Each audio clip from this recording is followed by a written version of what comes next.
I'm Francis Levy, co-director of the Philoctetes Center. The Philoctetes Center began as a discussion about imagination.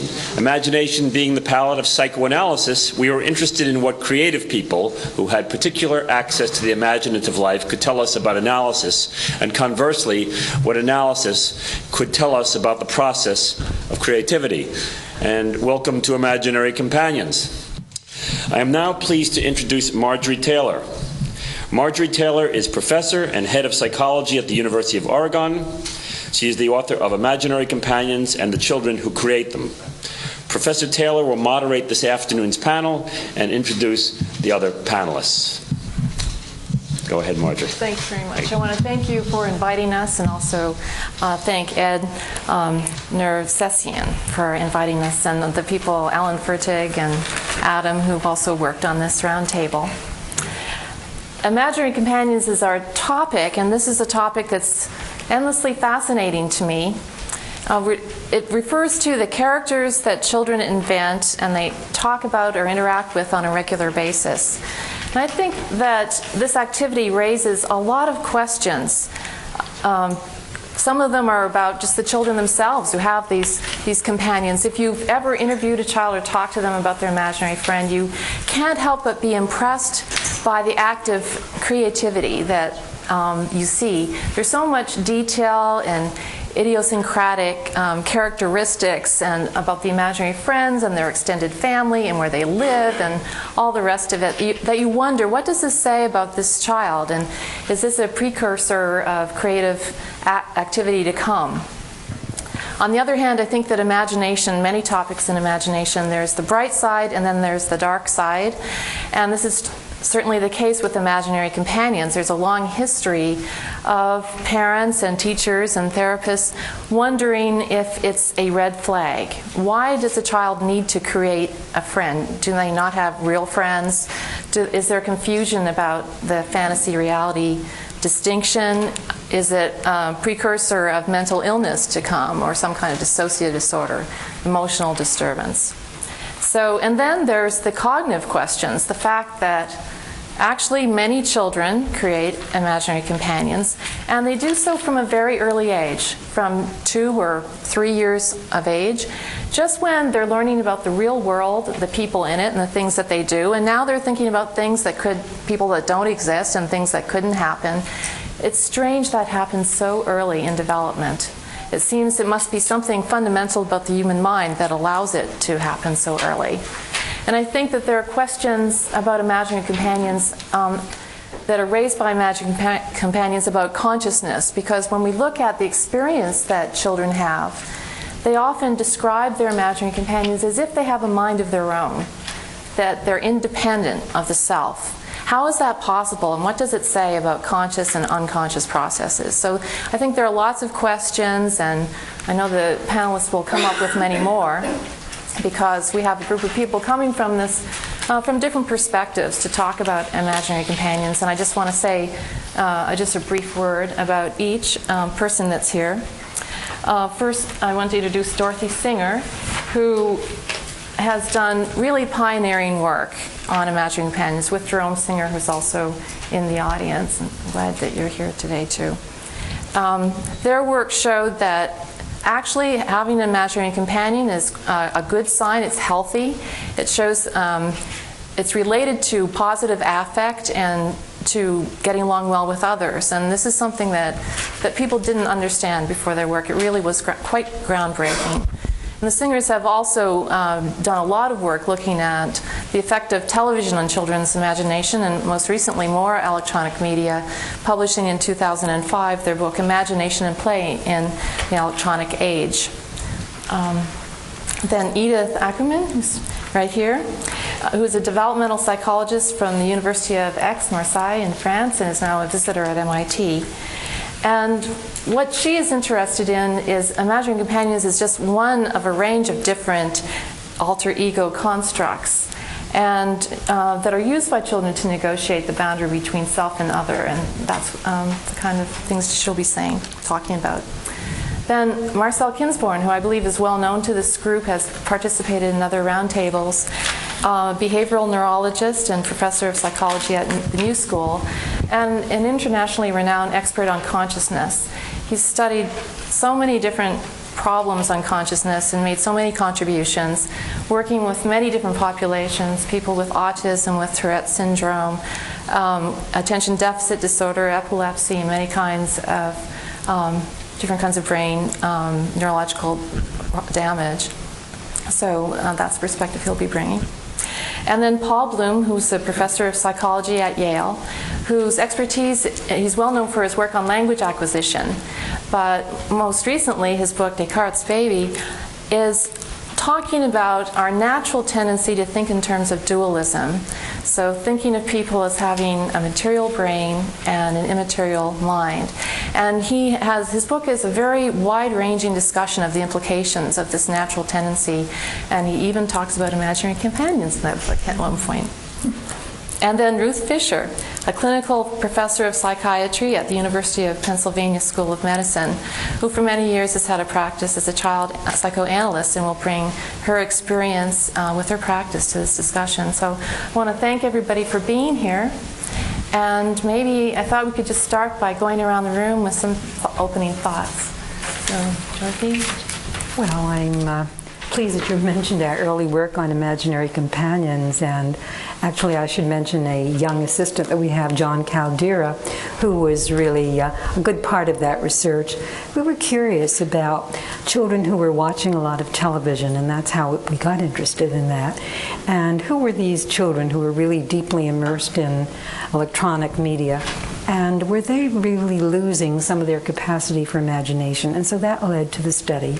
Since we had a large sample, over 100 children in that sample, we were quite surprised to see that the children really, I think if I remember, and Jerry will correct me if I forget it, but about 65% of the children told us they had imaginary companions, while the parents really didn't know this, and there were far less parents who knew about that, maybe in 50% or so. And we simply asked questions about who did you play with, what is your favorite game. We developed a questionnaire, and that's when we got the information coming back that they had this friend.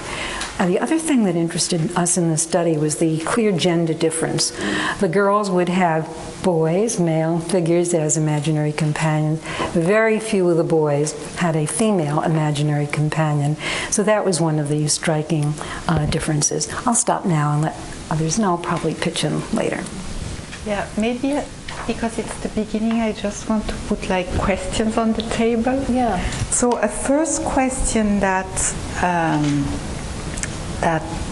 I have is relative to the types of alter ego, as you said, the children build. And there are certain kinds of imaginary others that are imagined only. There are certain imaginary others that are actually embodied, that the children embody in some character that they carry along. And I think there are big differences between imaginary companions and, for example, throwing an avatar in an environment, in a virtual environment, or just having a privileged rapport with some action figure. So maybe this is one of the themes that we can try to disentangle a little bit. Another question has to do with, I was usually trained in Geneva at the Piaget Institute, so I am like a person who spent 20 years in the Piaget Institute. And I am somebody who learned to appreciate the uses of the clinical method as a way of actually establishing a dialogue with the children to try to understand how they think about things. And also the fact that there is a very strong theoretical framework that drives the research. On the other hand, coming from the Piaget Institute, I have also, in a way, almost endured the fact that Piaget was very useful to the study of this topic when he was actually trying to understand the way young children, at the beginning of the symbolic function, how they develop language, how they develop pretense play, how they start to take their own action as an object to think with. But then, because he's a rationalist, he sort of stopped studying more evolved forms of those very early abilities that the children have. And this is the second set of questions that you have addressed a lot in your book, and that I think Dorothy and Jérôme have addressed too. The whole question of, if we take as an endpoint of development the very evolved form of actually being imaginative, we would be able to actually study in depth the genesis of those capabilities next to more cognitive capabilities. So that's another set of questions. I leave it here for the moment. Since we're raising issues to come back to, I'd like to raise two more. Marjorie's overly kind introduction stressed my interest in consciousness, and I do agree that we can refine our thoughts about consciousness with respect to the question of, is the child pretending? Or does a child really believe? And I'd like to suggest that that dichotomy doesn't do justice at all to the states of minds that are involved. I think the child is both pretending and really believes. And I think that this is the case not just for children with magic companion, but for people. And just to give you one illustration of this, soon after I came to this country, and before I sort of had much idea of who these people are, there was a poll which asked, who is the greatest American hero? I don't know if any of you remember this. And the vote by large majority was John Wayne. And I thought to myself, what's up with that? Who are these people? And the fact is, they're people. In other words, one can entertain contradictory positions. And that's only surprising if one believes in the unity of the mind. Once one abandons that mistake, then one can begin to understand these thought processes. So I'm hoping that there'll be some exploration of that, among other things. The second point I'd like to just try out, and what I'm about to say may be totally obvious, or it may not. This is a center for the study of the imagination. Is it a center for the study of fantasy? Are those the same or are they different? I would suggest that they are importantly different and actually opposite. That the imagination expands our reality. It entertains a potentially real set of circumstances. So in a sense, we live not just in our moment and our surroundings, but we live in our minds in other situations which are feasible under circumstances. And I think our enormous cerebral cortex enables us to do that, and it's really rather a good thing. Fantasy, I think, is the opposite. It distances us from reality. It escapes reality. It's like a wish fulfillment, away from a reality which may not be the best one would like, into imaginary worlds and curious characters, and it's more like a security blanket. It's a comfort for people who are not totally comfortable. And anyway, that's an attempt at a distinction, and that may or may not suit people. I'd like to hear. Normally I'm comfortable talking about imaginary companions because I think I know a lot about them. I know more than most people in the room, typically. But that's because I memorized Marjorie Taylor's book. So I'm feeling a little bit superfluous here. So I'll focus on a general question which just came up earlier when we were talking, and it's something which has long engaged me. And The fact that kids' imaginary worlds contain people is not very surprising. It's commonly known and sort of theoretically appreciated that part of what goes on when you deal in social situations and you practice social skills is you imagine a world and then you act within an imagined world. So, you know, if I want to tell somebody, if I have a job interview coming up, I might imagine myself with the job interviewer, anticipate questions, respond. And that's not so surprising. But there's a phenomenon that to me is just striking, and that is the occasional unruly behavior of imaginary companions. Whereas Marjorie points out, in normally developing kids, often these imaginary people surprise them, disobey them, taunt them. And it's hard to see this in a normal sort of simulation theory of mind approach that I'm working within. And so one question I'm interested in pursuing would be, what analogies or homologies can we find with this sort of unruly imaginary friends with adults or in other domains? So certainly in pathology, you know, there's cases where a schizophrenic will hear voices telling him to do things he doesn't want to hear and doesn't want to do. But it's not, for me, obvious how that happens in sort of non-pathological behavior. Even religious belief systems, which could in some sense be analogized to dealing with imaginary companions, where you imagine yourself talking to God or to Jesus. Still, God and Jesus usually don't tell you something you would have never expected to hear, and they don't usually command you to do something you wouldn't have otherwise wanted to do. Or maybe they do.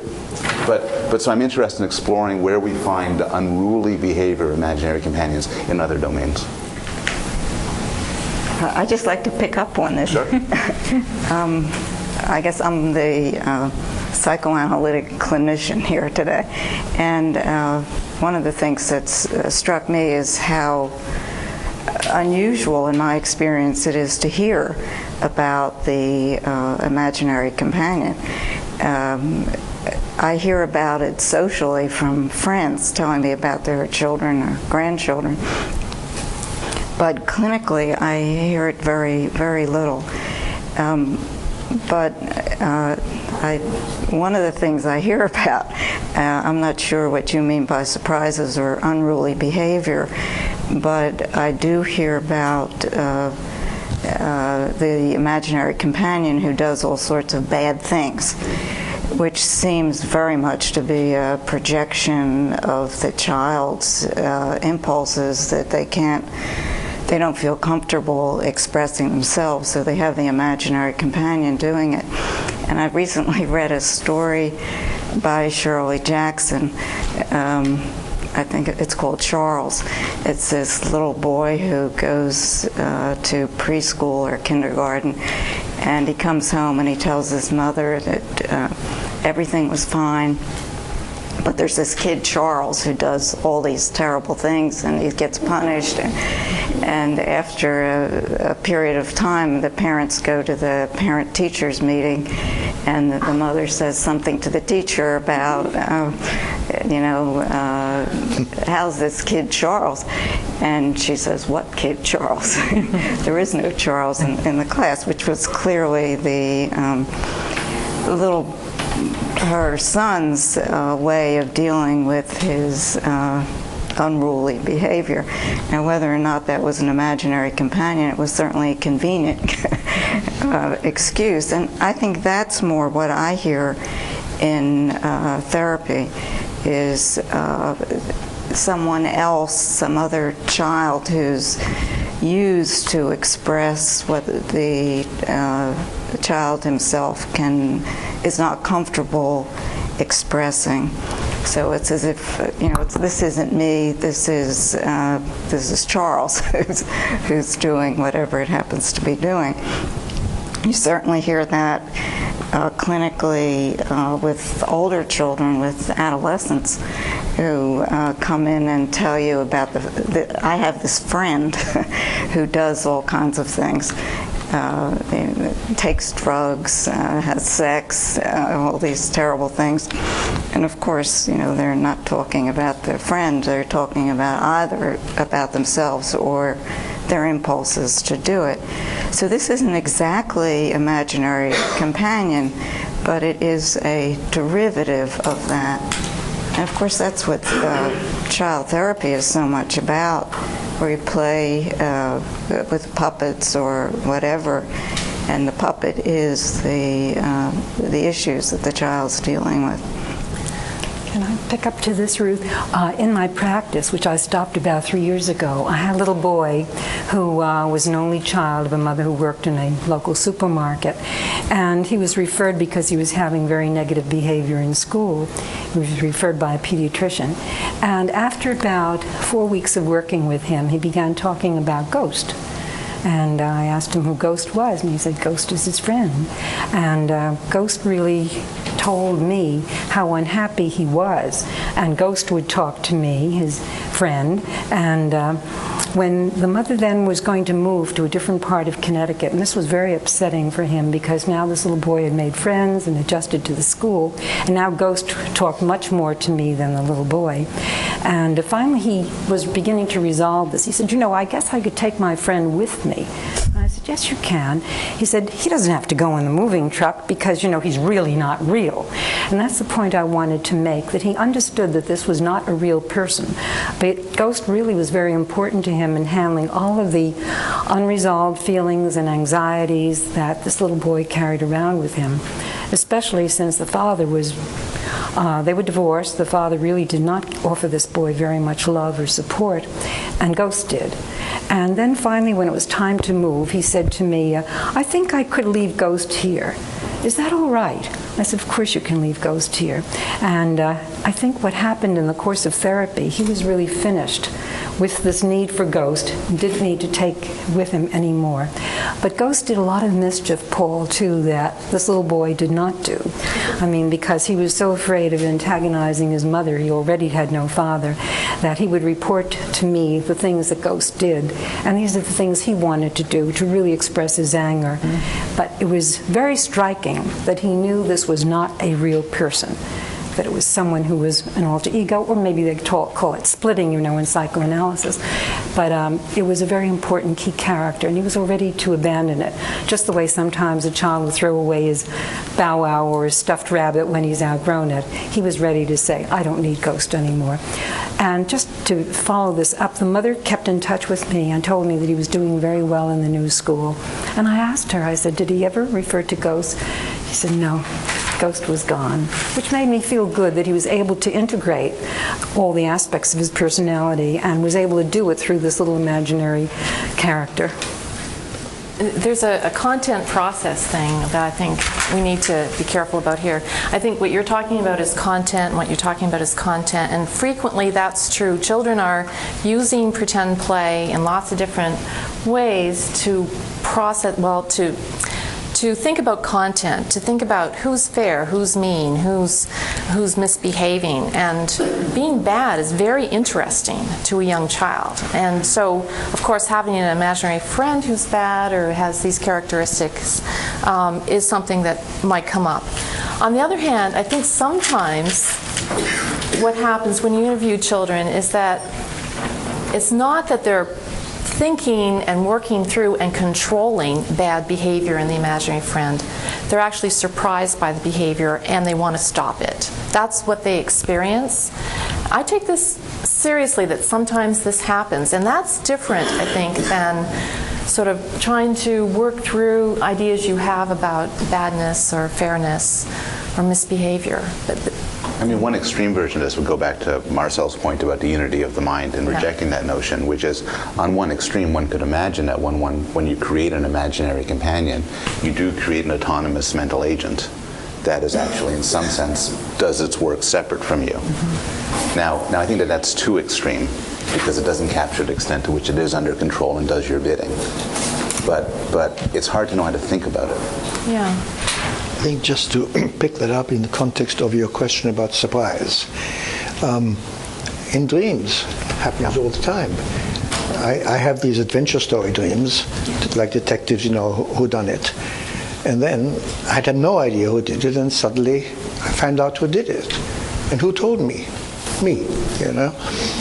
So, and undoubtedly, psychoanalytically, that wouldn't be a surprise in terms of conscious and unconscious. So, this is just to complement what's been said already, that if the companion is surprising, it still arises from the same brain and reflects another aspect of that brain. Indeed, that's possible because not all parts of the brain check what they say out with everybody else. They're not really very good at committee work.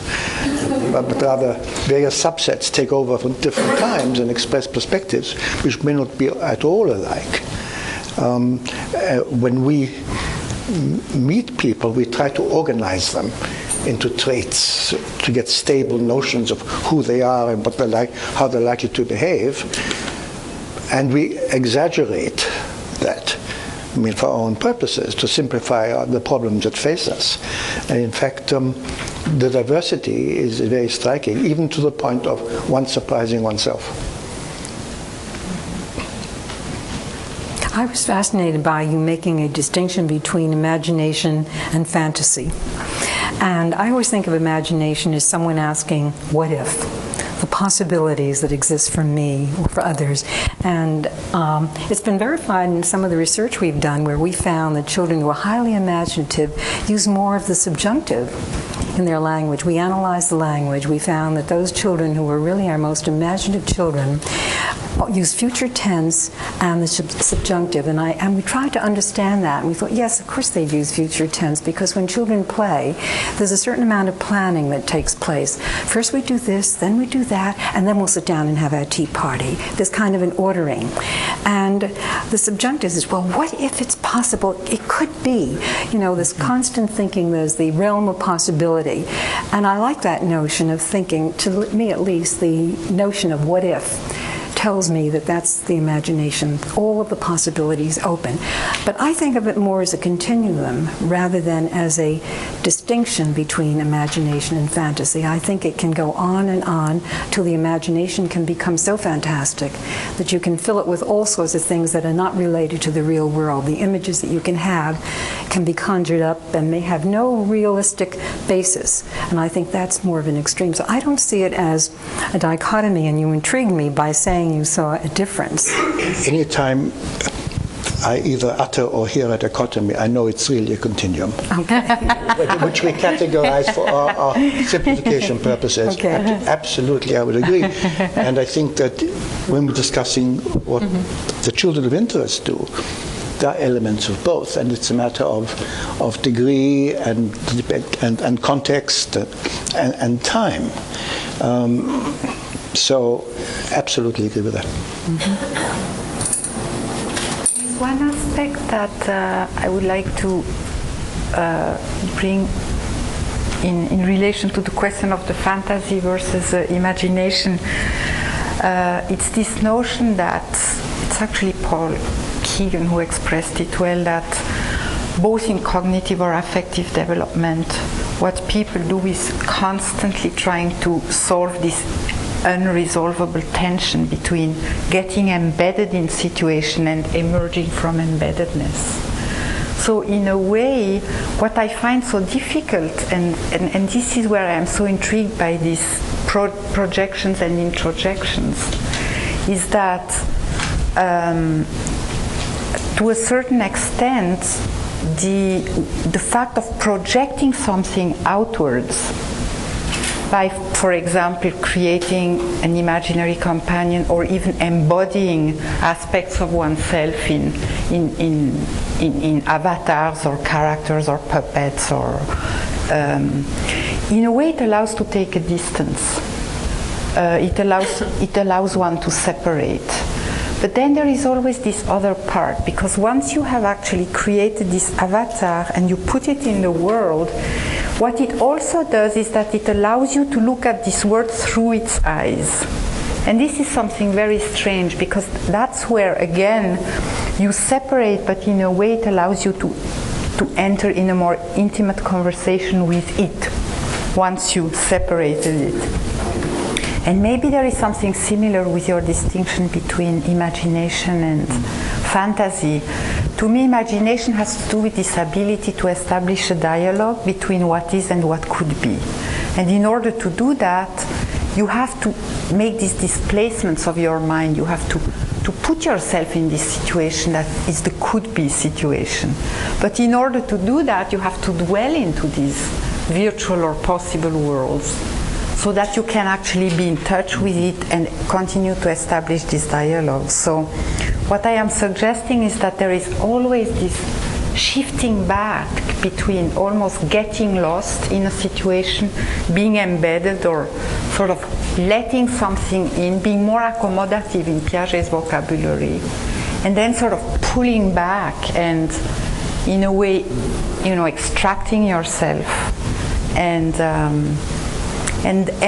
then literally sort of erasing the other, because then you impose your own order, so to speak, on things.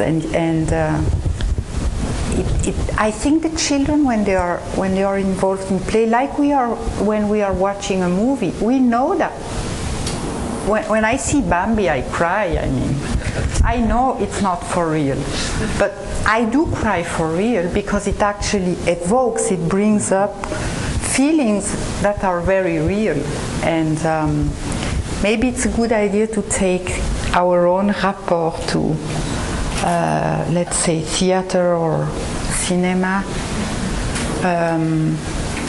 to try to look differently at children's pretense play, because I think they shift constantly between knowing that it's not real, but then playing it as if it were real. They come together.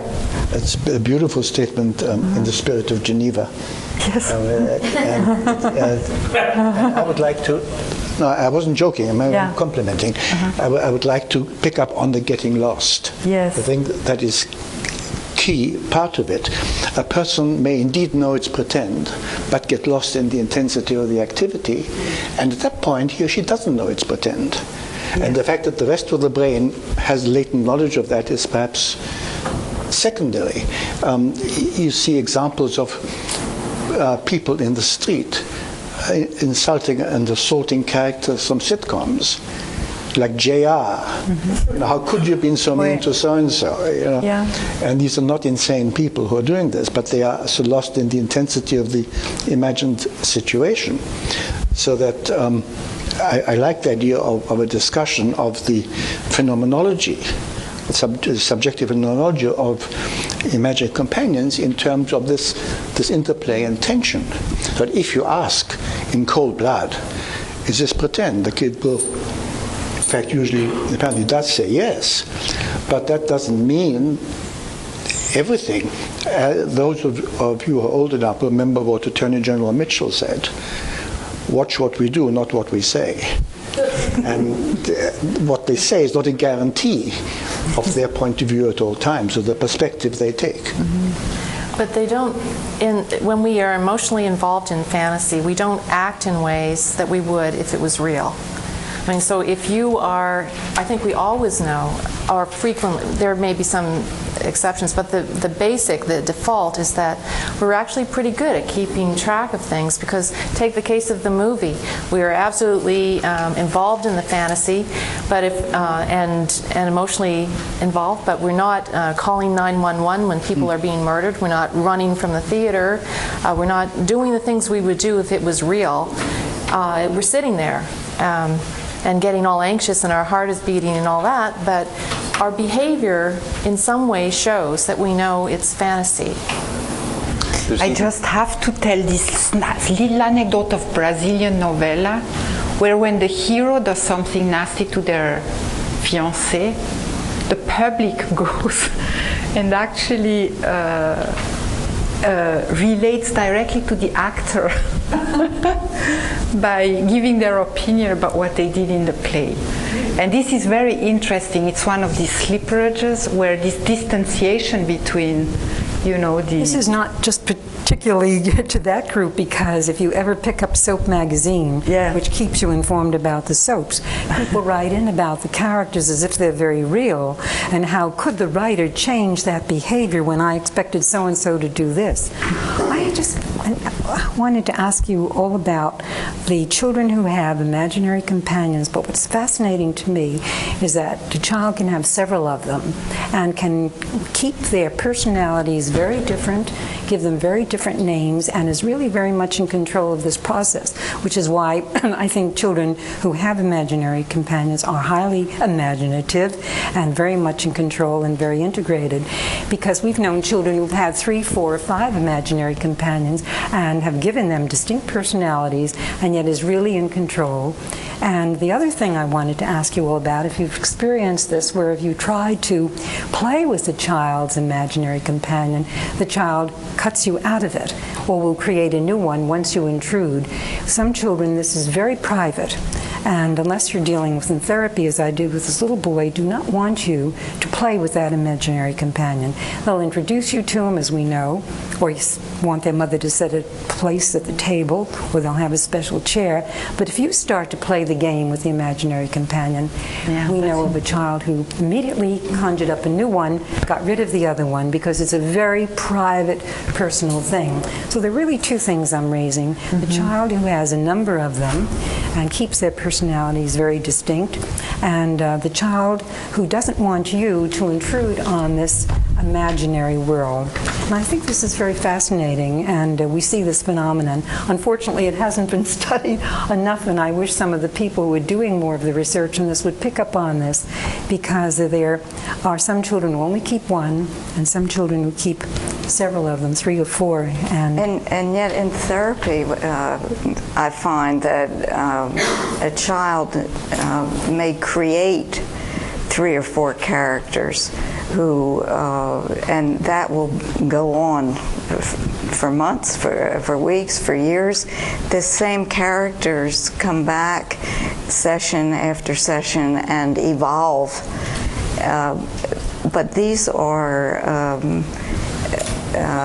imaginings that are developed in the session, so they're developed with the 2 of us together rather than something that's brought in from the outside, but shared nowhere else. And it becomes a creation of the therapy. And I think what you were describing of this coming together and separating out is exactly what happens in therapy, and what we try to promote, because that gives a child an opportunity to distance from something that he's been very much engaged in, or that's been on his mind that he hasn't been able to think about. But once he's engaged in it, and then is able to distance from it with you, then he's able to get some understanding of it. So this idea of engagement and distance is very important, and is a way for the child to understand himself and to get some control of his feelings. There's an anecdote which maybe I read in your book, which it speaks to the point of not letting the other person into the matter. A lady takes her daughter to a party. When they arrive, the daughter says, "Oh, we didn't bring X with us." Mother desperately says, "Let's pretend she's here." No way. We're going to have to go back to get the pretend person. Well, that was you. Yes. That was you. Couple versions. Right. That's true. Well, let me go back to the distinction between imagination and reality and try to insert some disagreement into this pleasant panel. I certainly agree we often respond to the imagination as if it were real. This is why we get pleasure from certain things like movies and books and so on. The appeal to, our hearts race as if this were really happening. We become aroused or amused as if these were real people. And sometimes there's a huge literature, and you're exactly right, that we bleed over. We attribute to the actors properties of their characters and so on. But first thing, as Marjorie pointed out, we very rarely act towards the imagined as if it were real. Only a nut would run, if you're watching a horror movie, nobody runs out to call 911, that there's a homicidal maniac on the loose. But more than that, often we respond in polar opposite ways. And this is what philosophers call, the paradox of tragedy or the paradox of horror, which is in the real world, having somebody run around with a chainsaw dismembering people is very, very bad. And it would be unpleasant, and it'd be frightening, and it'd be upsetting. But in a movie, it's delightful, and it becomes. Now I'm getting into autobiography. But statistically, such movies are often very popular. Not by people with more base pleasures than my own. But so we're often drawn towards things in imagination that would repel us in the real world. And so the thing is not to disagree with the claim that we respond often the same, but we have to be very cautious about viewing the imagination as if it were just sort of a paler version of reality. Often the rules are entirely different. Right. If you go into psychopathology, then that really does apply. The paler version. Yes. And of course there is a continuum again between the boundaries of normality and psychopathology, so that when you come into delusional thinking, the person who's Jesus is so very much into this that even if the apostles are nowhere in sight, and he's wearing this lousy robe that they wear and the slippers, nonetheless, in his mind is Jesus. I totally agree that in the general population, there is some inhibitory function which saves us from this behavior. Not in dreams, however. No. See, in dreams, you actually do act at times in this manner. And they're unpleasant. So if you have a violent dream, it's really an unpleasant experience. But you may seek out a violent movie if you like that sort of thing, and I would say because you understand fantasy reality, it allows you to explore the emotional space associated with that particular experience. If you didn't have that firm grasp of what's real and what isn't, I don't think you'd enjoy it. I don't think it'd be possible to enjoy it. So it's what allows you to. Which is why depressed people like comedies. Do they? I hope that's right.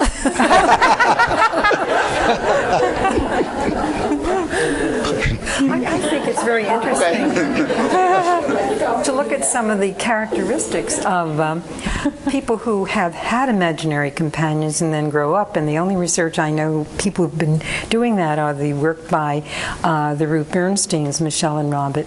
Ruth Bernstein, he is a physiologist, she's a psychologist, and they have access to Nobel Prize winners and MacArthur Genius Awardees, and questioned them and found that the majority of them had imaginary companions when they were younger.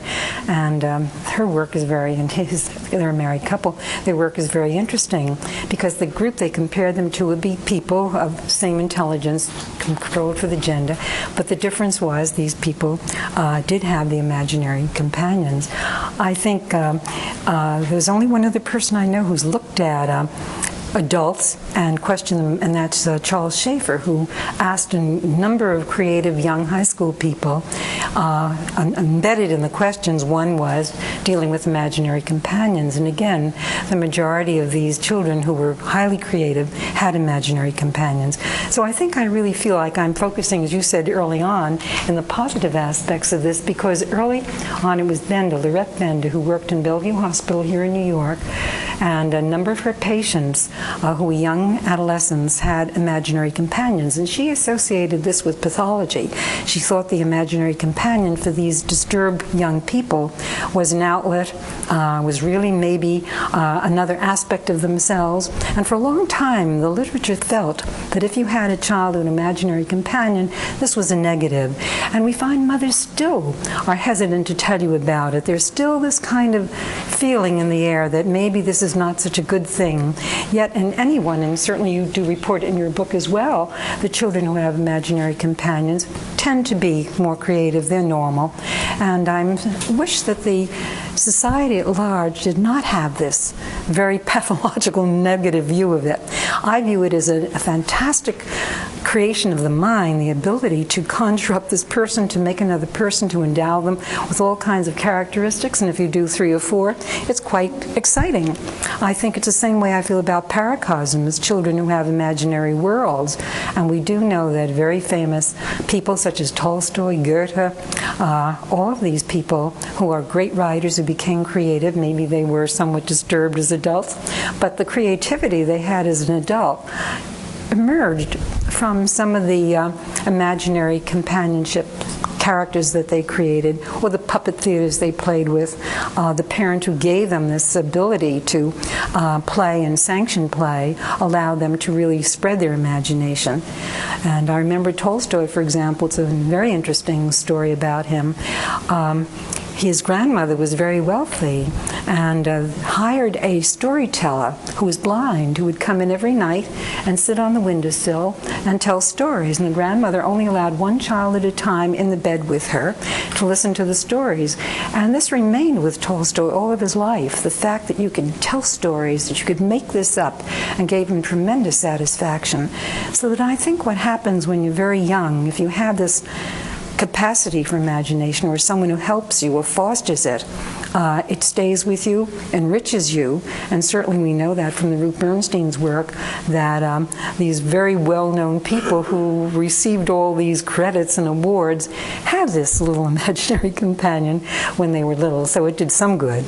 So I guess in the long run I'm saying I don't want us to really think of this as pathology or focus on that aspect of it, but to think of it as one more marvelous aspects of the human being, to be able to do this, to picture it, to see it, to clothe it, to name it, to give it all of these deeds to do, and still you know this is not real. I don't know any imaginary companion child who ever thought that it was real, unless there are some very disturbed kids who have it, and then it really is not quite as integrated or as controlled as it is with the so-called normal child who has it. Can I ask a question about multiple imaginary companions? I've done some work with Dina Skolnick, who's a graduate student at Yale, on children's understanding of fictional worlds. And what we find is even 4-year-olds understand that Batman and Robin are fictional, and Harry Potter and Hermione are fictional. But they also understand that they're different fictional worlds, and that they don't interact.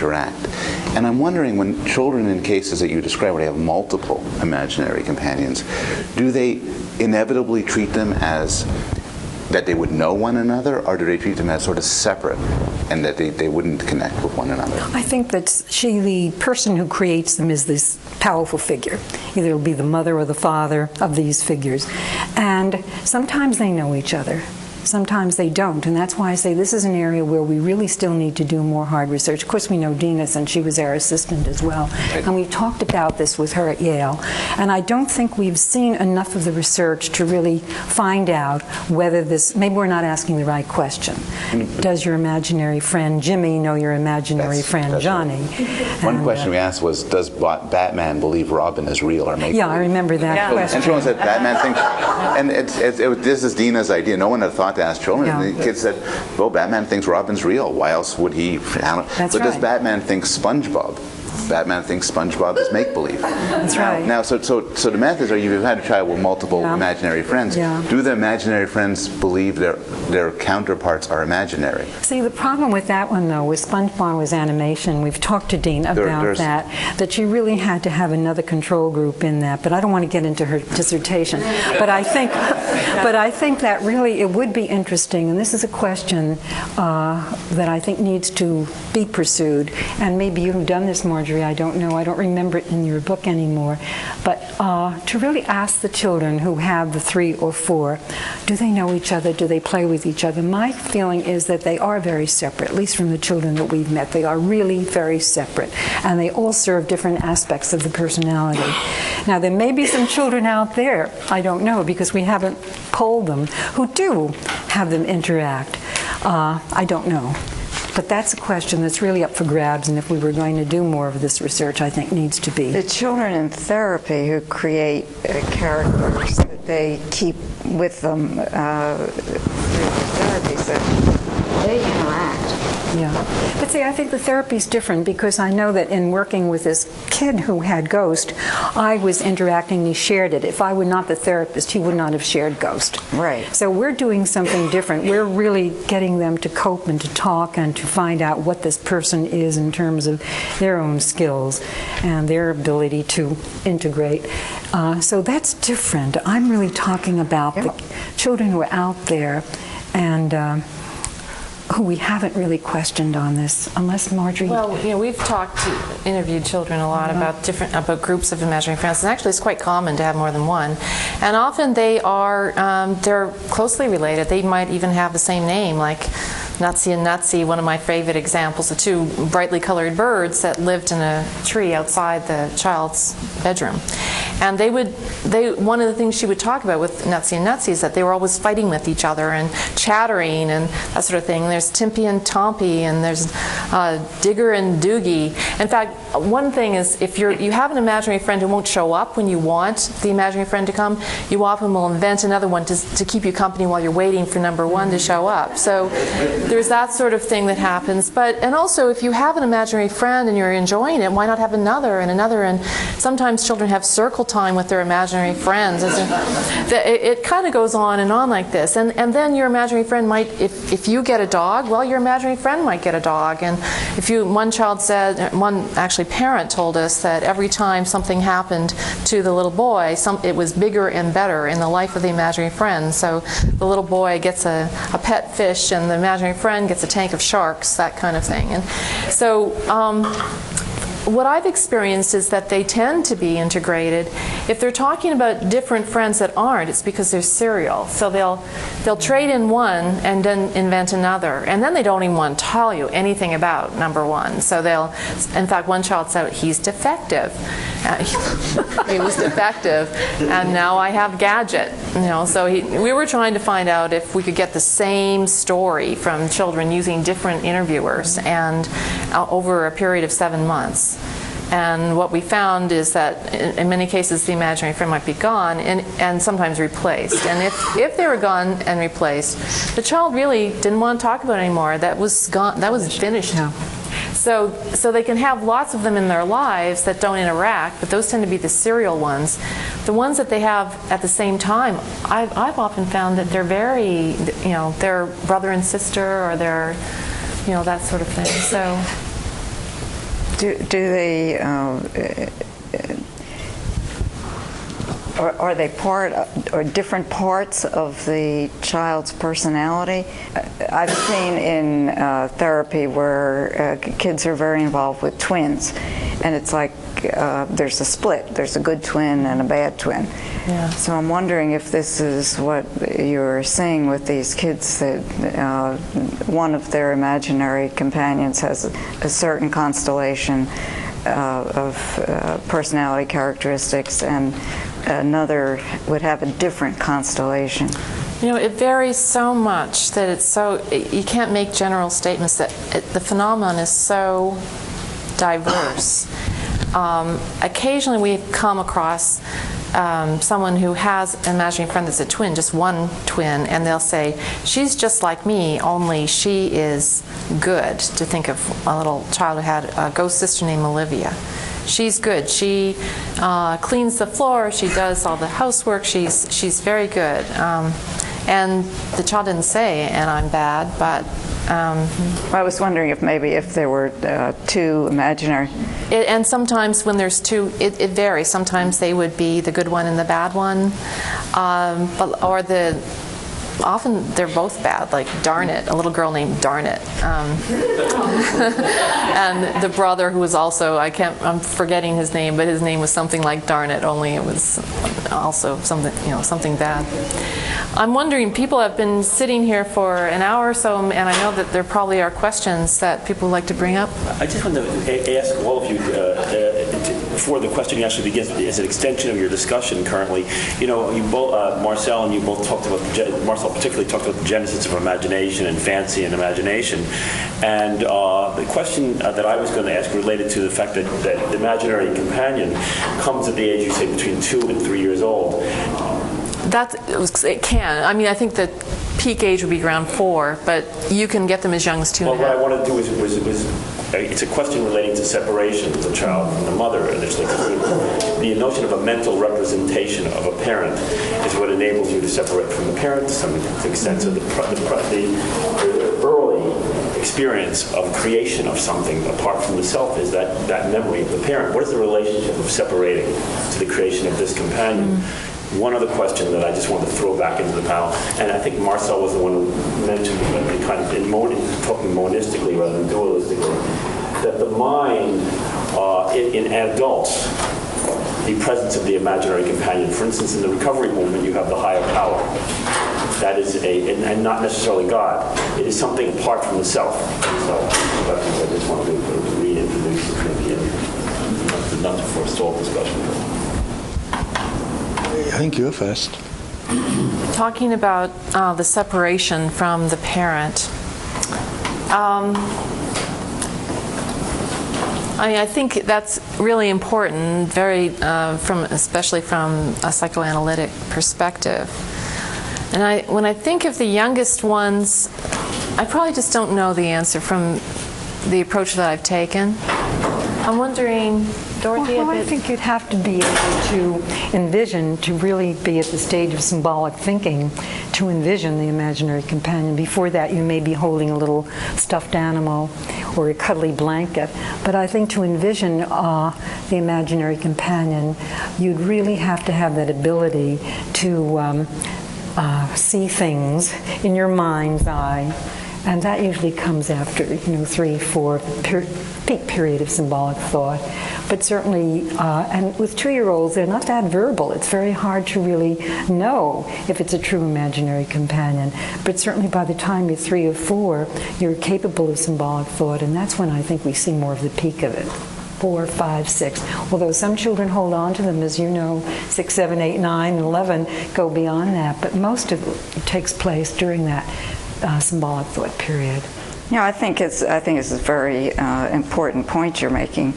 That first of all, you have to have the relationship, the child with the parent, and that has to be established enough so that if the parent is not there, the child feels the need for the connection, desires the connection. And then there has to be some kind of mental representation that has been established so that the child can evoke that mental representation. And then there has to be a memory that can be evoked. And then you get to a point as separation all of this allows for greater separation. And then with greater separation, then the child can imagine a companion or whatever it happens to be.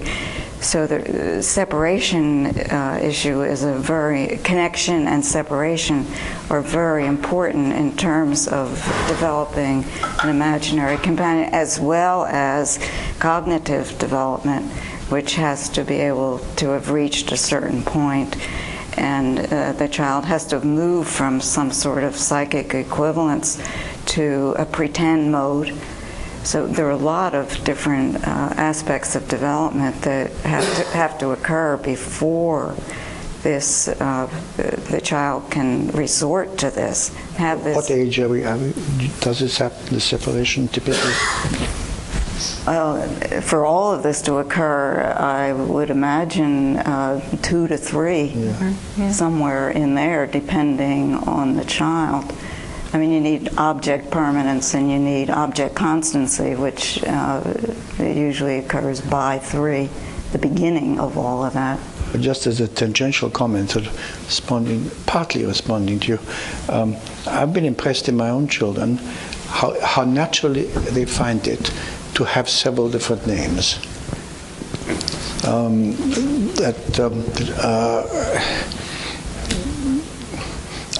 I have a 2-year-old who is Charlotte and Shayet, and she's Lola and Lolita, and she's Shasha. but she's 5 things, and she doesn't find that at all out of order.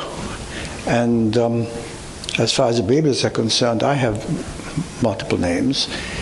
There seems to be some comfort in these differences. And the taking on a character. You're reading a book, and there's a rabbit and a hare, and I'm the rabbit, and Daddy, you're the hare. I mean, it comes so naturally, so early. That's why I asked, what age we're talking about. This is like trying on different identities. Yes. And I guess you have to have reached a certain point in development before you can then try on these different identities. But you reach it real fast. Yeah. I'm saying, in other words, given that these kids have rather small heads and are quite slow to be able to do certain things, it's amazing how these social, personal, how quickly they do have all sorts of excellent intuitions. Yes. I wonder if we could, there have been various little hints around the room that suggest continuities into adult life of forms of imaginary companions. One is the obvious relationship to religious characters. Thousands, millions of people believe they have guardian angels, they have patron saints with whom they converse. Some of you may remember Tevye in the musical comedy where he talks directly to God at various points in these kind of imaginary companion. I think Tevye might acknowledge that God really wasn't listening very carefully. So that's really a widespread phenomenon, and it takes different forms in different religious groups. But then there's another side to it that's coming into adult life, and that has to do with, you might say, the fact that we now have an electronic world around us, and people are using the computer to form. The word avatar was introduced by Dr. Ackermann, and I think that's the term that is used in some of the research on imaginary, on the use of alternate egos in, you take a different name or a different character and send it out into cyberspace and then see what happens. And sometimes this becomes an issue. So I'd be interested in hearing thoughts or comments about these two movements from the early childhood into our own adult thinking. I see a couple of people who want to respond to that. Or, why don't we start over here? And the children who have imaginary companions, are they usually with or without siblings? Oh, well, they tend to be, they can come from any size family, but there's some tendency to be only a firstborn or an only child. I'm wondering if there are questions related to Dr. Singer's comment. Have you and then you? Sorry. This is related. I was wondering when you were talking about imaginary companions and a distinction that was then said to be a continuum, the dichotomy between fantasy and imagination. I kept thinking of two things. Do you make any distinction in the research between the creation of imaginary companions as a response to an understimulated personal universe? I'm thinking of the Brontes. I recently wrote an introduction to Wuthering Heights, and I went and looked at if anyone has ever gone to the Brontes' house, there are like 2 toys. They invented, I think the other distinction between fantasy and imagination is one of the few cases I know where it gets collapsed, because they had that very invented world. They drew on it for all their writing, but they were responding to complete understimulation. Most of the kids you're looking at today, I gather, and it is a contemporary world, They're creating imaginary friends as a response to overstimulus in a lot of ways. The whole genesis of the creation is different. One is like an adjunct.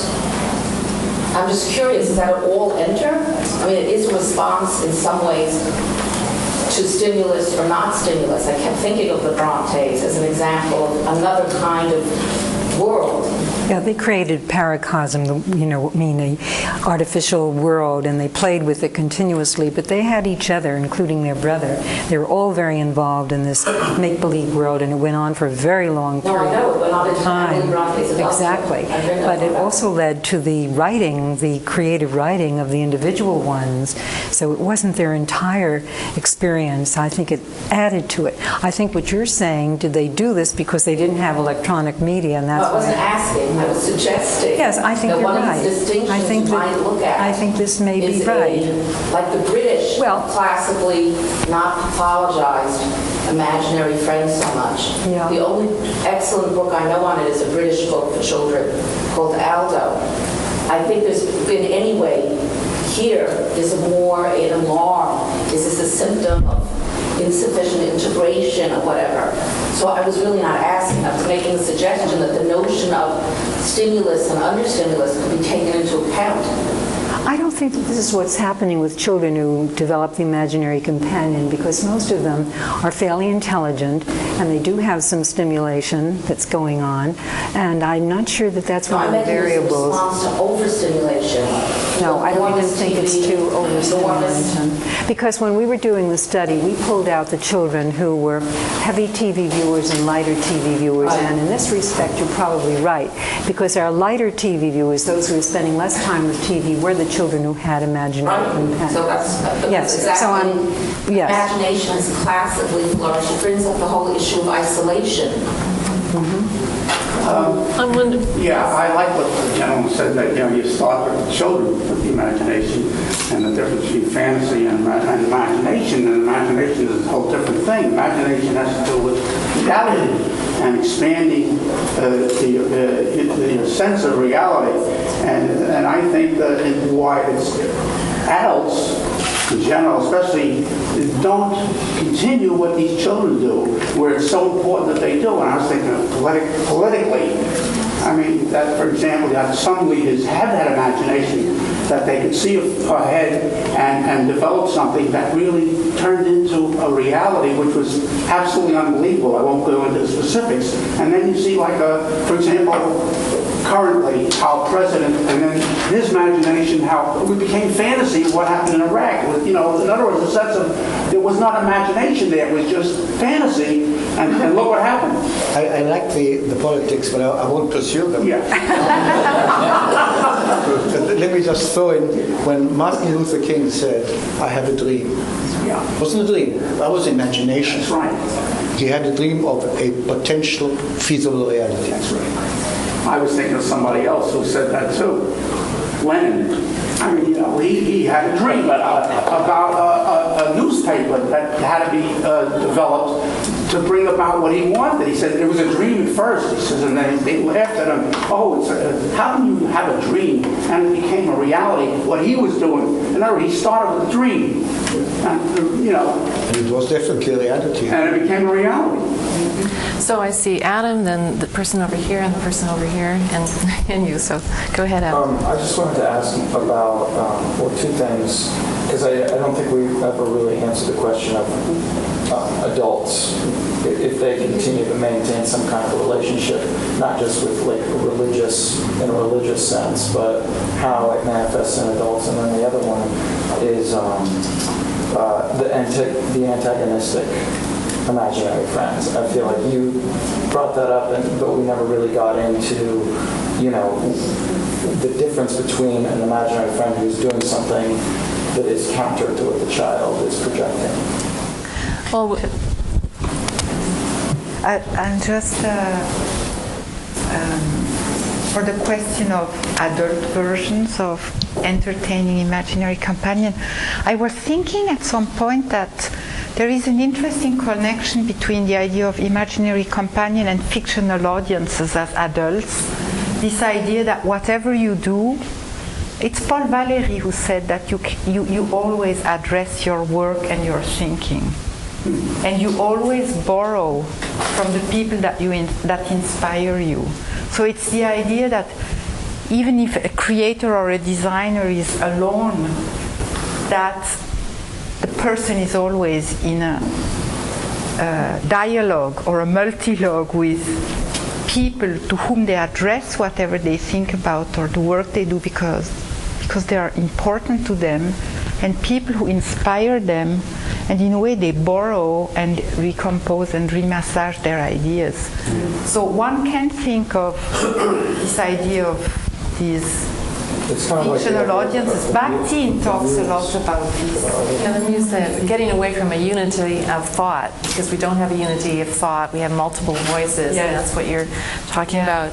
There also are some people who just continue to have imaginary friends. For example, Agatha Christie, and if you read her autobiography, she talks with great affection about the imaginary friends she invented when she was a child. She thought much more highly of them than the characters in her novels, actually. She felt her characters in her novels were too old. She didn't know why she had created them to be so old, and then they'd be really old by the time she finished. They would have been over 100 by the time she finished writing about them. But so there are people who do have actual imaginary friends, but then there's also just the creation of characters in novels, and that's something I've been really interested in. It's not the same as having an imaginary friend. There are some differences, but it's surprising how often people who write about a character become connected with that character in a personal way, not just in the world of the novel, but in the real, interacting with them and talking to them about a reality outside the novel. And the novelist may say, I actually didn't know what my character was going to do. So we call that the illusion of independent agency. Yes, that exactly. we've studied this. We studied it with 50 fiction writers in one study, and we're now trying to do a bigger study with well-known writers and about their creative process. But there are a number of questions. I know you were waiting to ask a question. Did you want your and you? Yes. I'm sort of like heavy myself. I speak to someone who I'm not sure is listening, but that's not my question. In this overstimulated society, we're talking about cyberspace and all these different things. Do these children ever create a character to use it as a teaching device? Are they teaching this character what they've learned during the day? Meaning, like, I've learned all this, I have all this jumble going in my head, now I'm going to teach this other imaginary character. Some children come home and just teach what they learned in school to their imaginary friends at home. I mean, that's what they do. That can happen. Is it like a reinforcing mechanism, meaning like they're repeating what they've learned so it helps them? One would think so. And so Thank you. Maybe it's an idea of turning passive into active, which kids do all the time. And an experience that they've had passively, they act out. I'd like to ask this. You talked before about that it has something to do with separation when that happens. And I'm wondering whether the creation of an imaginary companion and the belief in one is a way of asserting the child's own power to determine who's there, when and where, and who is not. In other words, to take control over the terrible fear of being separated from whoever the kid doesn't want to be separated. Is that borne out at all in your work? I think that's true. Yeah, the power and control can be one of the best parts that doesn't jive well with who don't show up as Well, not those. I'm remembering a specific imaginary companion that came about at a specific time when there was a lot worried about where the mom and like that. I do believe that it gave this child the strength to master that. Yeah, so there are different kinds of imagining, and some are like that. Some are, it's Shadow Shark. He's always there. He's right with me.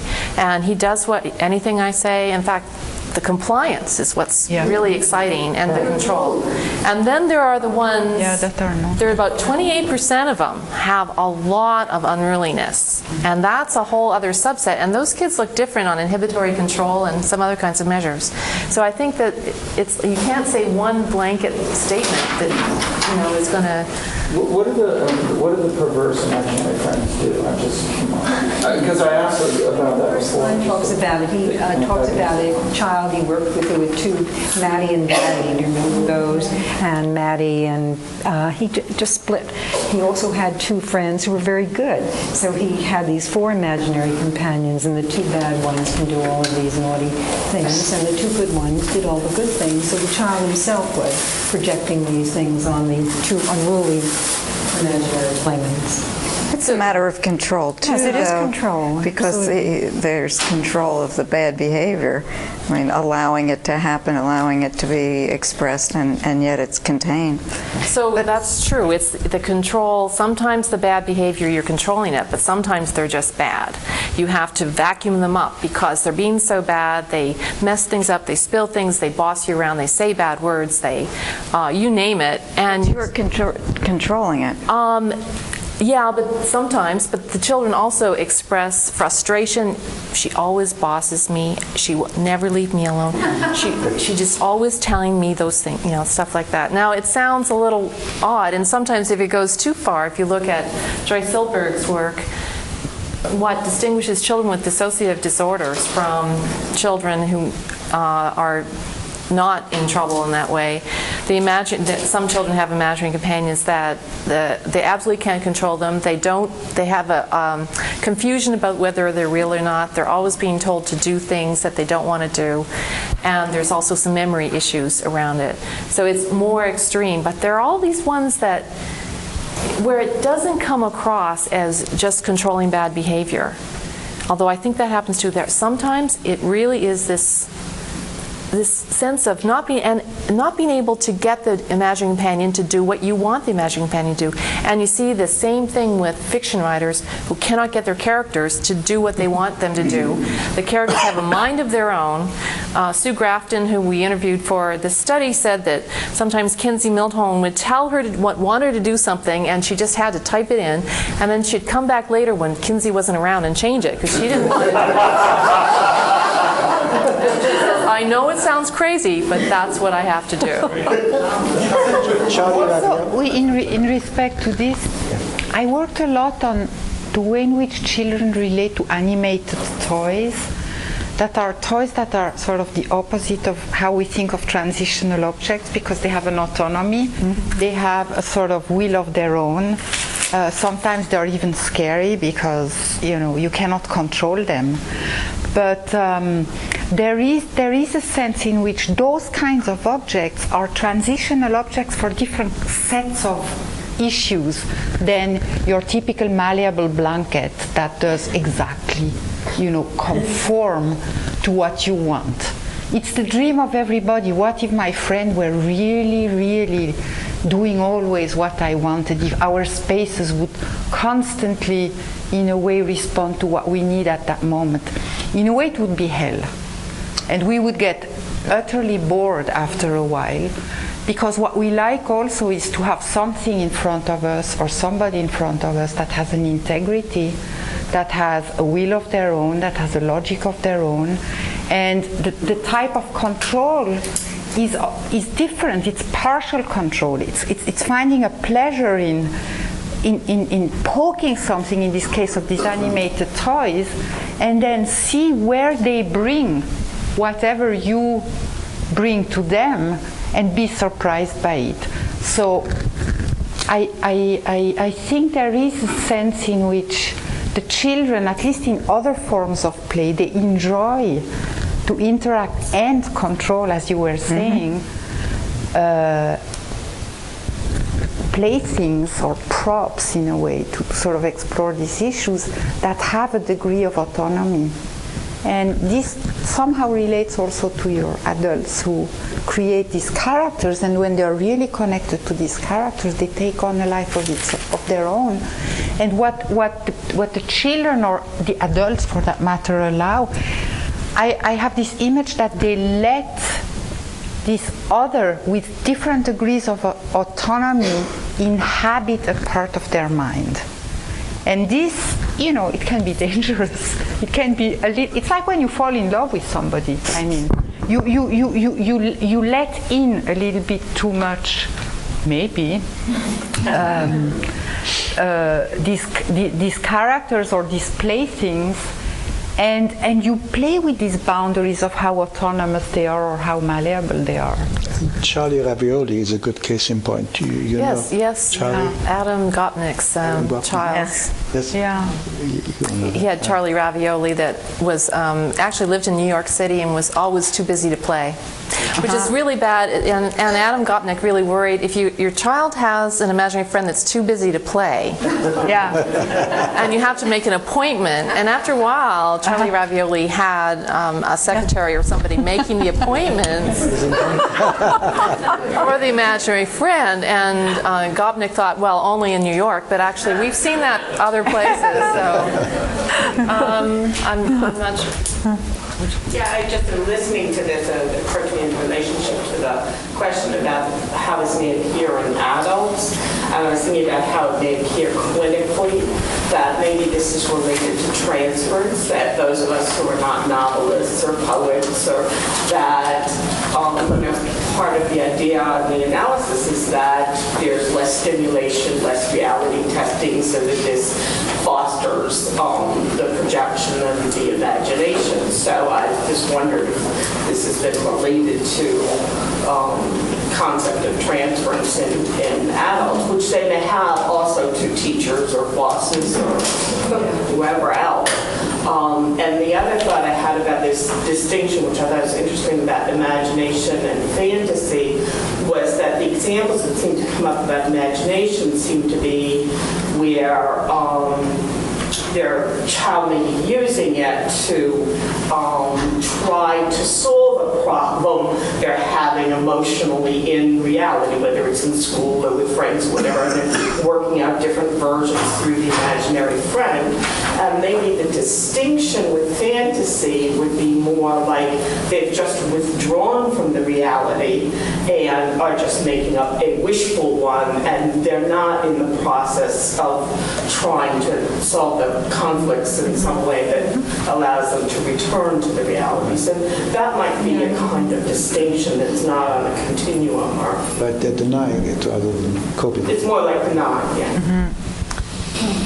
There actually is some research on the outcomes of psychoanalytic therapy, which has shown that those people who have developed a kind of very personalized attachment to the therapist seems all-powerful, like just an absolutely wonderful person. Of course, sometimes they develop a very negative one. They really are disgusted ultimately with the therapist, but the therapist is like a very real figure that recurs in their life. And you contrast those people with people, it turns out that those people tend to have bad outcomes of therapy when it's evaluated subsequently. And the people who have had successful outcomes have an image not so much of the therapist as a super figure, but as simply a process figure, someone who's there and says, well, why don't you think about it some more? Or let's examine the situation. Or it just gets them started on the thinking through a difficulty of some kind. And those people are the ones who have reported or have shown in other ways a successful outcome. So some of this can be used. And in other clinical studies, more behaviorally oriented ones, people actually use the figure of the therapist to help in something like continuing a cognitive behavioral process or some kind of exercise for reducing anxiety that they started in the therapy, but then they are told to continue it. Like if they have a fear of driving, this was actually a case that I had in my own practice, but if they had a fear of driving, you tell them to imagine that the therapist is alongside talking with them or suggesting different possibilities and something of that sort. And so the therapist becomes a temporary imaginary. Yeah, I'm fascinated by the connection to the possible connection to the adult use of religious figures, guardian angels. It seems like there's a little difference though, because people really believe in the guardian angels, maybe more than kids believe in their friends.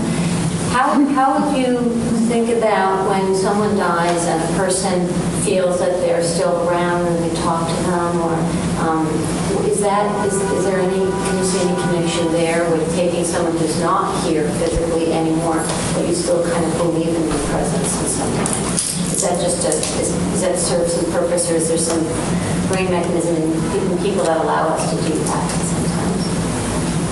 Well, I think there again, I think what you said first about the distinction between talking to someone that you believe is there, like a guardian angel, if you think that guardian angel is there listening, versus creating someone and having interactions with them, even if you get to a place where you're listening to this thing that you've created, rather than having the sense of putting words into their mouth. I think that's really crucial. And in terms of speaking to someone who has died, that happens a lot. And I've been really interested in what happens if you interviewed elderly people who had lost a spouse, what the role that their conversations with their departed spouse would be like. And I bet sometimes there's a sense of real communication, and sometimes it's just a comforting of thinking, keeping that person alive in your mind.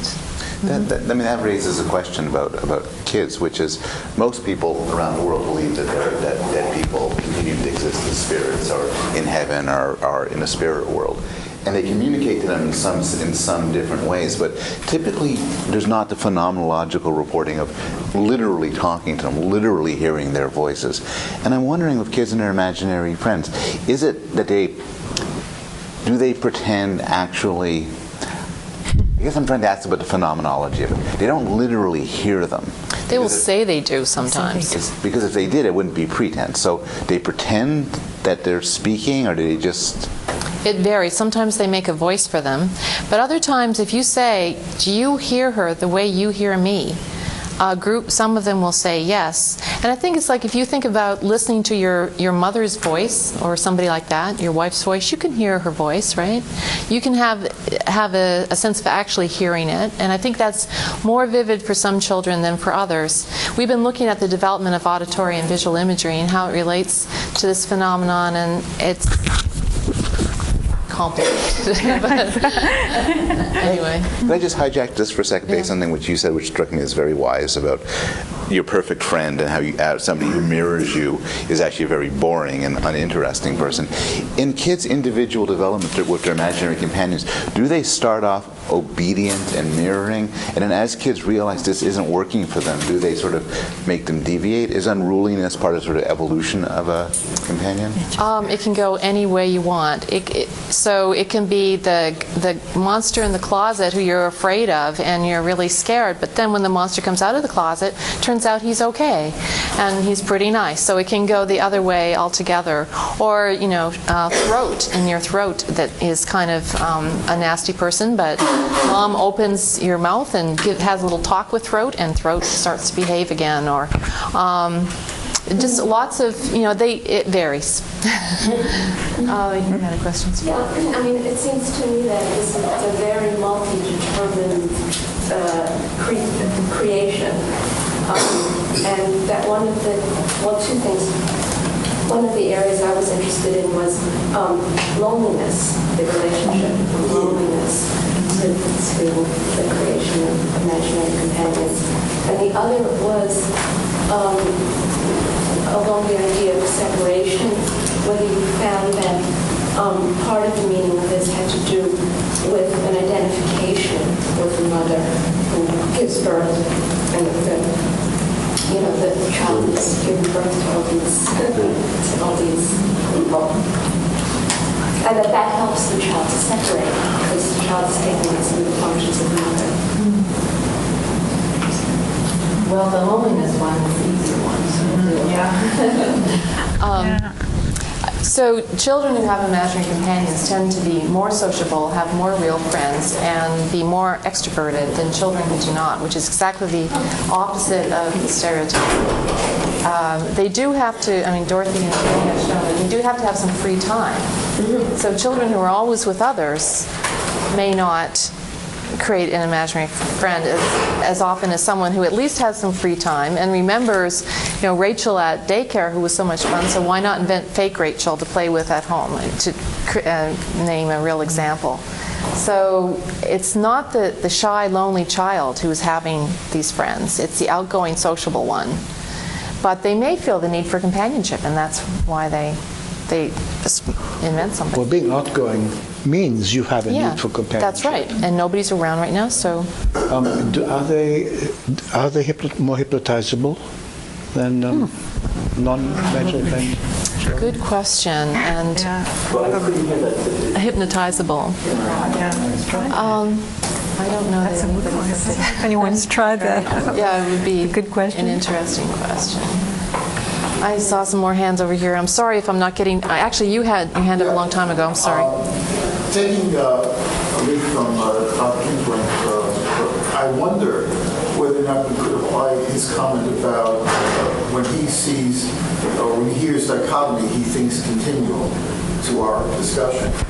So instead of dividing the population into those who have imaginary companions and those who don't, I would hazard a guess that it's a universal phenomenon, that it's in fact repressed by many, in fact maybe more repressed by the non-creative, but that it's present, at least in a transient form, for all, and that it is in fact a subset of what we call play, that eventually becomes playfulness, that it's an aid to development, that's in fact an essential part of development, that perhaps in some children, especially because of, well, the natural secrecy that occurs as they evolve into latency, or perhaps because of what they sense society approves of and doesn't approve of, we don't hear about it very much, but that it's there in all kids.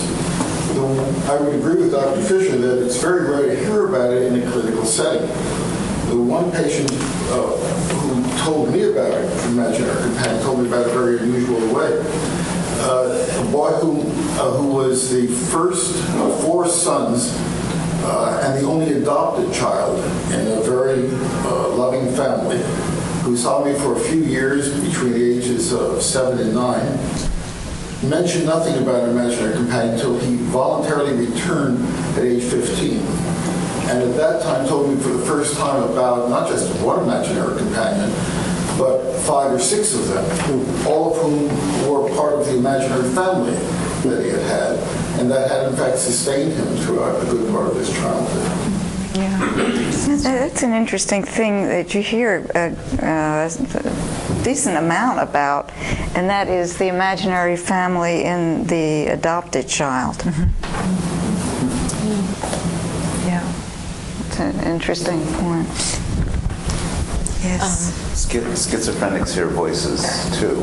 If we're going to say, when we see, dichotomy, look for continuity, would the argument apply for that as well? I think you'd say that in the very, very young child, for whom the clarity of the distinction between real and unreal is not there, then you would hear about the young child. In other words, is the hallucination necessarily a pathological phenomenon, or does it become more clearly pathological when it surfaces in a context that one would expect, namely adulthood? In the context of a thought disorder, it's pathological, but normal people have hallucinations, at least I hope they do. If you are expecting something intensely enough, you will actually hear the voice or see the face fleetingly that you expect. So there is a continuity. Okay, there are a couple of questions back here. About shared imagination. siblings or even neighbors or people who have a daycare, are there instances of a lot of shared companions, and are there then conflicts over authorship? Right. Well, or more just who controls the imaginary things that the imaginary companions do? Well, the answer is yes, there are shared ones. And exactly how they negotiate, what happens, I don't know. What that process looks like, but we definitely have seen ones where a little boy created Marjorie to help him make his transition to preschool, and then when his little sister started preschool, Marjorie showed up, to help her as well, and they both drew pictures of Marjorie, and she, in both cases, she had very long braids almost down to the floor, that kind of thing. So, could I point out something that's really rather obvious? Every time somebody asks, is there a kind of child who has this? The answer is always yes. Yeah. Which is indeed fitting with the notion this is universal, so that every kind of person, every kind of thing that could happen, happens. Perhaps I'm exaggerating just a little. And part of what could happen is not having an imaginary friend, and I bet there's some kids who don't have imaginary friends, but the universe of imaginary friends is as diverse as the universe of real people, I think. Wouldn't say so? Mm-hmm. You had asked something about adults, and I was thinking of adults who play the war games and have little soldiers, and the Society for Creative Anachronism.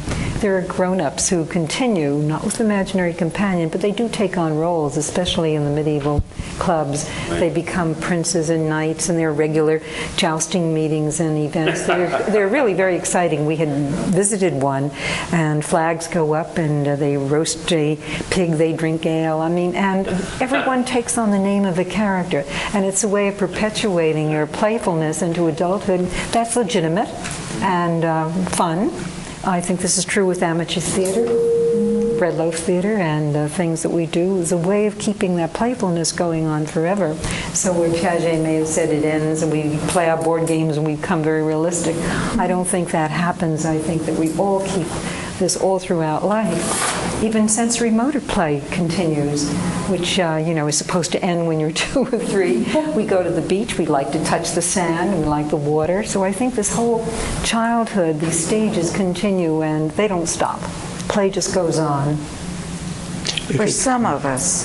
I would hope for all. It's pity when it isn't for all. No, but I think there are many people who can't allow it to continue. Who can't allow it. Need to close it down. Yeah. I think what I guess I'm saying is we all have the potential for that. Mm-hmm. And some people are afraid of it and close down their imagination. Right. There's some people who tell us they have no visual imagery at all, cannot see anything in their mind's eye.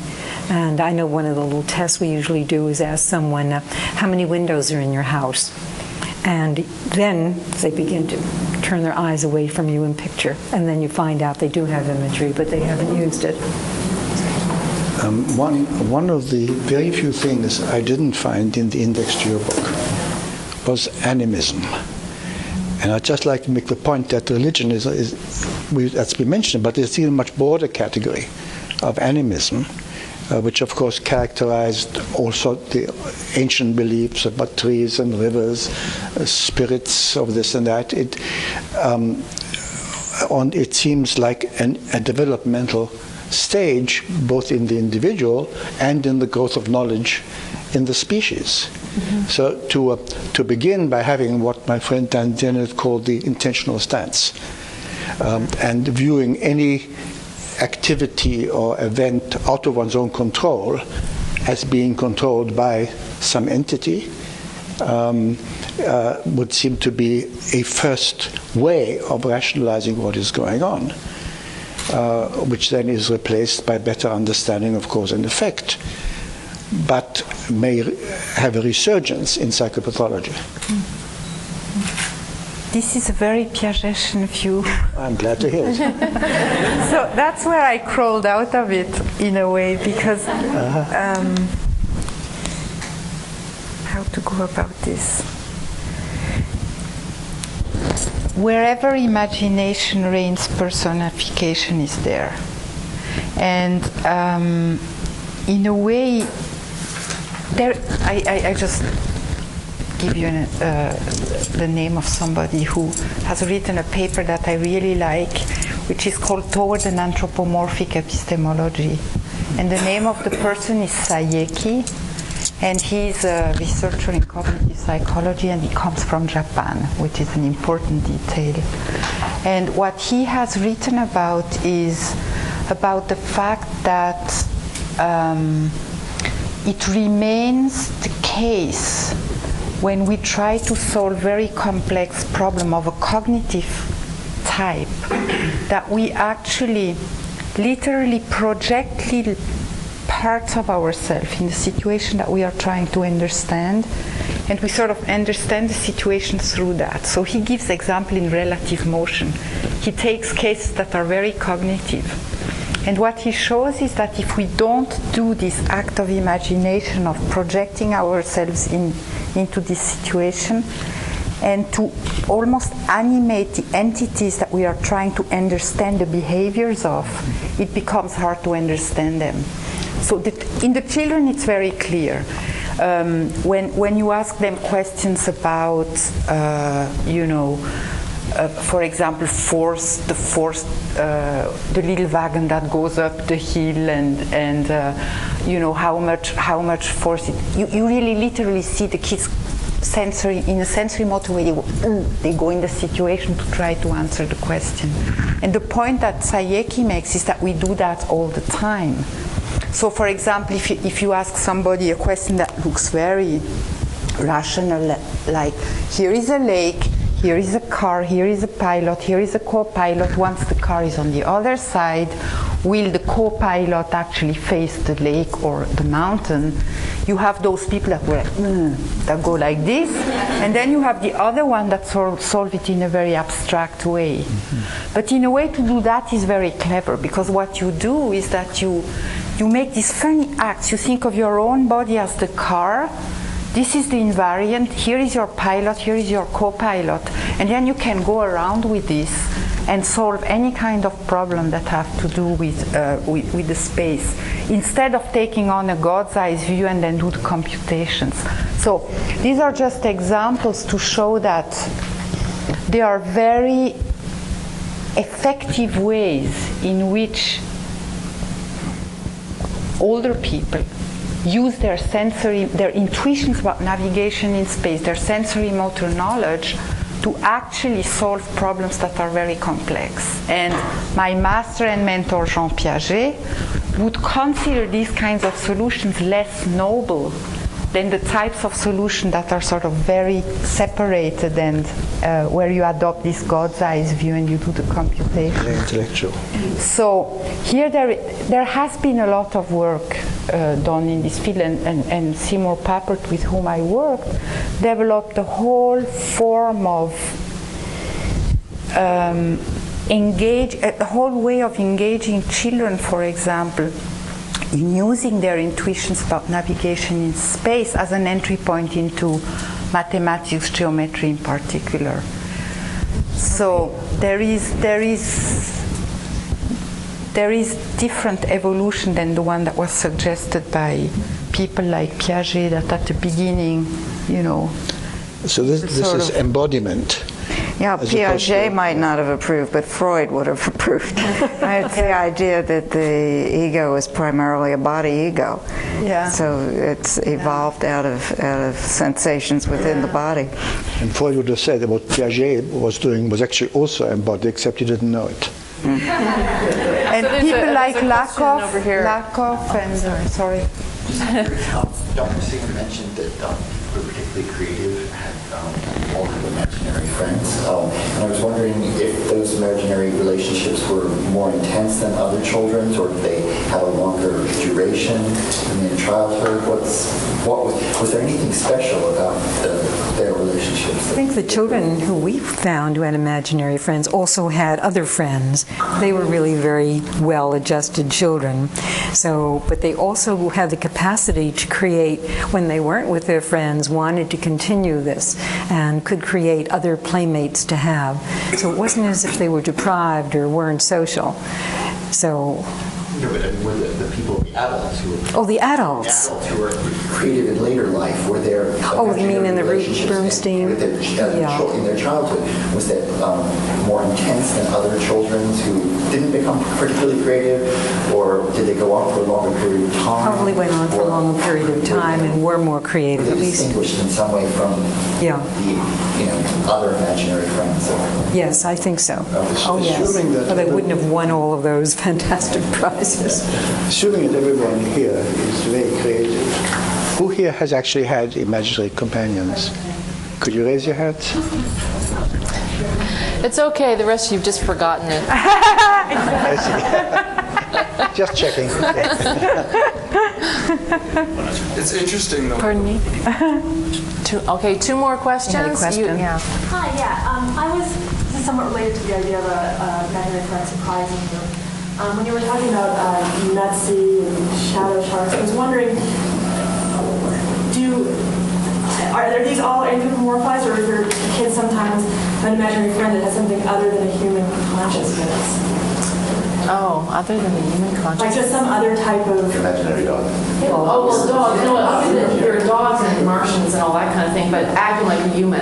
Right, that's what I mean. They're not acting... There's some that are like presences, where they'll talk. She's just with me, and there's a sense of it's different than like but it's still pretty human. You have imaginary pets that are animals in their behavior. They are, but they can talk and they act like people. But do they ever have an imaginary dog who's a dog, like who barks and runs around? That's an interesting question. I have an example of it. Yeah.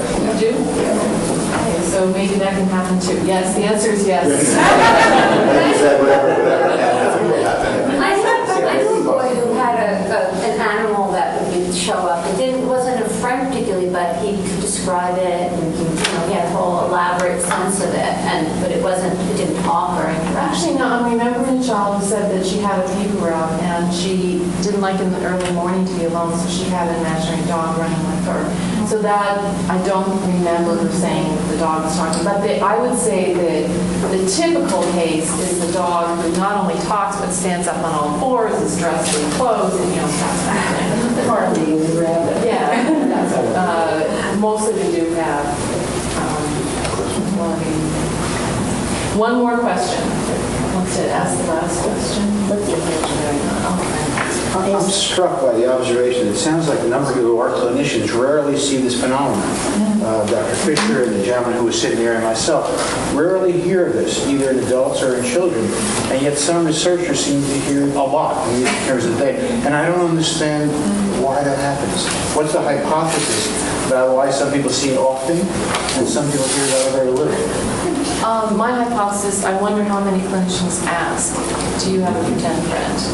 So what we do is we just get a random sample of kids and we say some friends are real, like kids who live on your street, the ones you play with, and some friends are pretend friends, ones that are make-believe, that you pretend are real. Do you have a pretend friend? And I wonder, do you ask that question? No. Actually, this is a popular water phenomenon.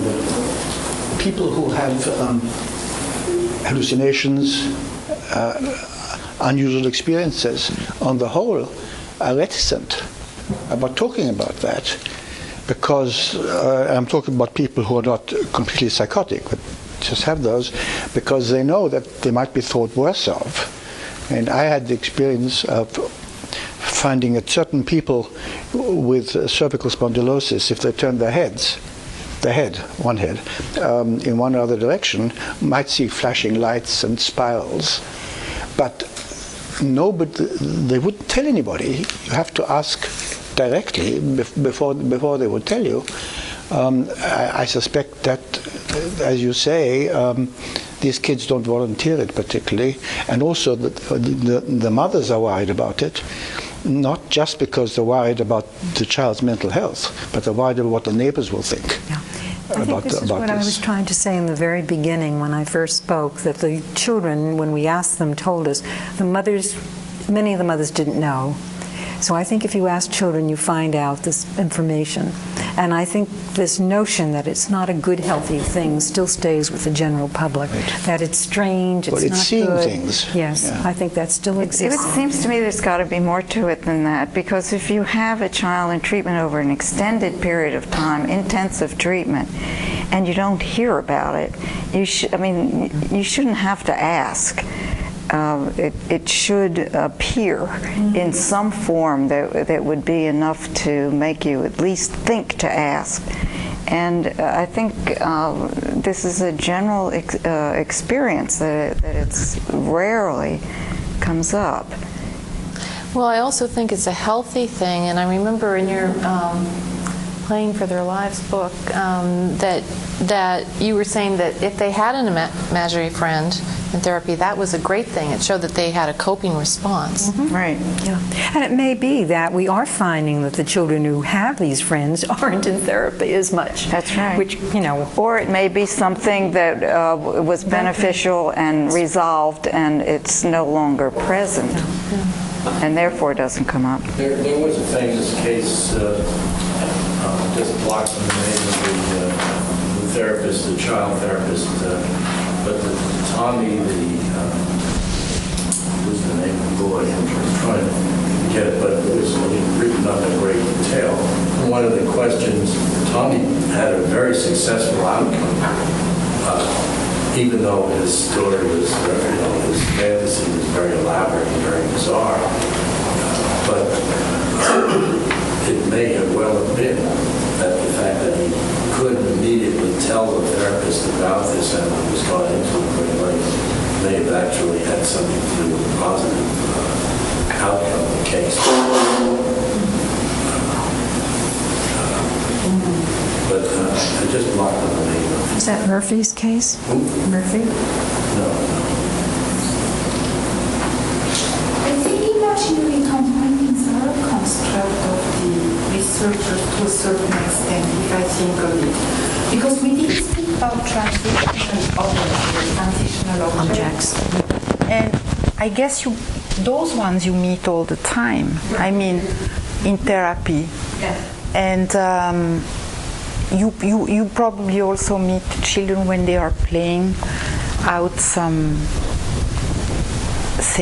scene. When they are replaying, recasting some scene, they engage as props, dolls and other people. So the difference has to do with persistence over time, with certain kinds of transitional objects that you play with.